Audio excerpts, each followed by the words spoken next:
The administration of Donald Trump has named the main foreign policy threat to the United States of America. And it's not Russia, and not even China, it's Europe, or more precisely, the democratic governments of European countries. Trump has finally published the United States National Security Strategy, and it made Europeans' hair stand on end. The entire strategy is basically a rewritten version of J.D. Vance's speech in Munich in February, where he accused Europe of being responsible for the war in Ukraine. Now, in the new national security strategy, Trump insists that the whole problem is not aggressive Russia, but the Europeans who have strayed from the right path. The United States must intervene and guide the Europeans to the right path. For example, one of the points in the 33-page document states that as a result of the Russian war in Ukraine, European relations with the Russian Federation have been deeply weakened, which greatly surprises the Americans. Therefore, quote, managing Europe's relations with the Russian Federation will require American diplomatic involvement to restore strategic stability on the Eurasian continent and prevent conflict between the Russian Federation and European states. In other words, Trump is directly saying that we will come and force you to be friends with the unwashed Russians. And for this, Trump is even willing to stop the expansion of science and do so permanently. Also, in his strategy, Trump says that Europeans have unrealistic expectations about Russia's war against Ukraine, so the task of the United States is to come and explain to the Europeans that it's better to give up Ukraine. Meanwhile, Trump is shifting United States policy in Latin America to focus on migration and fighting drug cartels. And according to the strategy, China and Russia have every right to bring order to their neighboring countries. My name is Alexei Pechi. Let's discuss this topic together, but before we start, I ask you to subscribe to this YouTube channel, like the video, leave any comment under this episode, and subscribe to my Telegram channel, Pechi News. The link to it is in the description of this video. There we publish breaking news as it comes in. And if you want to support the work of this YouTube channel, you can do so with any donation or a paid sponsorship subscription to this channel using the links and details in the description of this video. There you'll find all kinds of payment options, bank details, PayPal, Patreon, Buy Me Coffee, and even crypto wallets. So I would be grateful for any support you can give.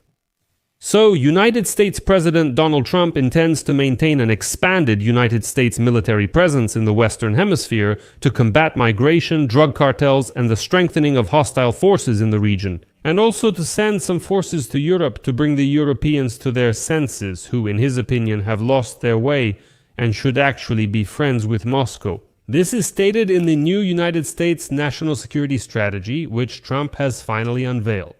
This is the strategy that runs parallel to the National Defense Strategy. And these are the two key documents that are always published by a new United States presidential administration. But it took Trump almost a year to do this. This 33-page document is the official statement of the Trump administration's foreign policy position, compiled by his administration. Such strategies, which United States presidents usually publish once per term, can help determine how various United States government agencies allocate budgets and, very importantly, set policy priorities. But most importantly, such a document shows exactly where the country is heading in foreign policy. In other words, it is essentially a guideline for absolutely all departments, agencies, ministries, and so on and so forth. So, this is the doctrine by which the country lives throughout Donald Trump's entire presidential term. Well, when I started reading this strategy, which, by the way, is published on the White House website, you can go and read it yourself, I was shocked. In short, Russia and China aren't really enemies of America, and it's possible to get along with them, and even divide the world with them. But yes, they're still unpleasant, but basically not really adversaries. The Middle East and Africa as well. Trump is no longer very interested in all the military resources. Trump is ready to direct them toward restoring order in the Western Hemisphere.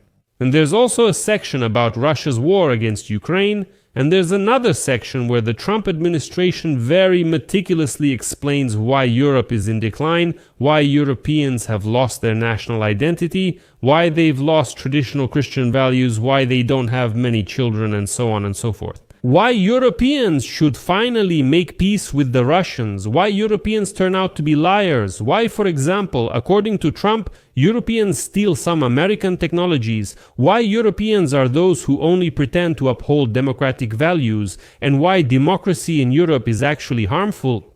A lot of space in this strategy is devoted to all of these points. And in the end, Trump directly says that it's time for Americans to come to Europe to talk some sense into these Europeans and make peace with the Russians again. And for that, for example, it's necessary to reduce NATO's role and establish that the alliance should no longer expand. But let's take it one step at a time. Donald Trump's national security strategy pays extraordinary attention to the Western Hemisphere, which is viewed primarily as a matter of protecting United States territory. It states that, quote, border security is the most important element of national security, and it contains veiled references to China's attempts to gain a foothold in the so-called American backyard. Next, the quote, the United States must maintain a dominant position in the Western Hemisphere as a condition for our security and prosperity, conditions that allow us to assert ourselves in the region, wherever and whenever it is necessary. The terms of our alliances and the conditions for providing any assistance must depend on the cessation of hostile interactions, foreign influence, from control over military facilities, ports, and key infrastructure to the acquisition of strategic assets, in a broad sense. Basically, it all makes sense, and Trump is saying that we're taking care of our own backyard, and if we help someone, there should be some kind of profit from it. And in the document, such plans are described as part of Trump's reference to the Monroe Doctrine. The Monroe Doctrine is a concept put forward by President Monroe in 1823, according to which the United States would not tolerate malicious foreign interference in the affairs of its hemisphere. So back then, they told the Europeans directly, listen, Latin America, both Americas, basically the entire Western Hemisphere, is our domain. Stay out of this or you'll be punished. That's it. The new national security strategy states that the United States faces a difficult choice in the global arena. And here, Professor, it says exactly what I personally was very much afraid of. The United States of America is publicly and officially renouncing its role as the world's policeman and leading power in the world. Quote, after the end of the Cold War, the American foreign policy elite convinced themselves that America's constant dominance around the world was in the best interests of our country. However, the affairs of other countries are of interest to us only if their actions directly threaten our interests.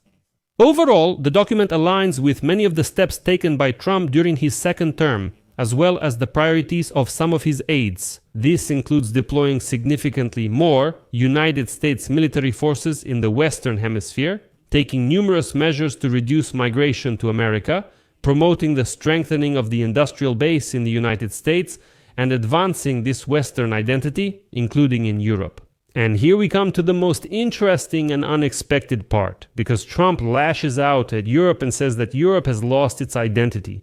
And not only that, the national security strategy mentions so-called traditional values, which are sometimes associated with Christian rights. And it is stated that the administration seeks, quote, to restore and strengthen the spiritual and cultural health of America, and to create an America that cherishes its former glory and its heroes. Further in the strategy, it mentions the need for a growing number of strong traditional families raising healthy children. It sounds interesting, right? We've heard this somewhere before, it seems. Well, let Donald Trump implement all this in the United States of America. Let him implement whatever he wants. That's their business and objective. As non-United States citizens, we have no right to interfere in their internal politics. Well, that's what the Americans wanted. Traditional values, yes, that's their business, but the whole problem is that Donald Trump decided to impose all these values on Europe, and by force. And I'll just give you a few points about Europe from Donald Trump's national security strategy, quote, Europe's economic decline is overshadowed by a deeper problem, the stark prospect of erasing its civilizational identity. Europe's problems include the actions of the European Union and transnational bodies that undermine political freedom and sovereignty, among them migration policy, censorship of free speech and suppression of political opposition, and declining birth rates. Let me pause here. I mean the suppression of political opposition. It is clearly stated in the strategy that right-wing forces are rising in Europe and they were often financed by the Kremlin. For example, Alternative for Germany in Germany is clearly a pro-Russian party. And so Trump says, listen, there are such right-wing parties in Europe, pro-Russian ones, and under the pretext of fighting everything Russian, they are being oppressed. Trump essentially borrowed from the Kremlin playbook, adding a section to his strategy that right-wing pro-Russian parties should not be targeted. And Trump wants to fix all this in Europe, but then Trump writes in his strategy, quote, "As a result of the Russian war in Ukraine, European relations with the Russian Federation have been deeply weakened." It would seem why, yes, really, what happened?